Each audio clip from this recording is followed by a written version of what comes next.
តារាជាក្មេងប្រុសរស់នៅលើទន្លេសាបជាមួយម្ដាយរបស់គាត់ជាក្មេងមានចិត្តល្អនិងស្រឡាញ់ធម្មជាតិរាល់ព្រឹកគាត់តែងជួយម្ដាយធ្វើការនេសាទថ្ងៃមួយពពកខ្មៅបានកើតឡើងលើមេឃតែឈុនបានប្រាប់ថាព្យុះធំកំពុងមកដល់មនុស្សទាំងអស់ចាប់ផ្ដើមភ័យខ្លាច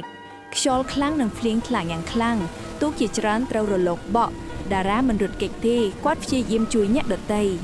តារាបានឃើញសត្វតូចៗជាច្រើនជាប់ក្នុងទឹកគាត់មិនអាចមើលរំលងបានទេគាត់សម្រេចចិត្តជួយពួកវា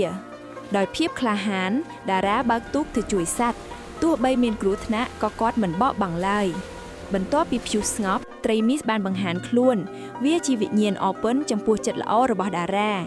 ត្រីមីសបានផ្ដល់ពរជ័យឲ្យទន្លេសាបវិញមានសន្តិភាពទឹកបានស្ងប់និងមេឃភ្លឺឡើងវិញ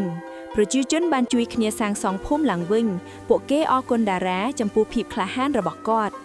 យប់នោះភូមិទាំងមូលបានប្រារព្ធពិធីអបអរសាទរពន្លឺភ្លើងបានភ្លឺលើទឹកដូចផ្កាយ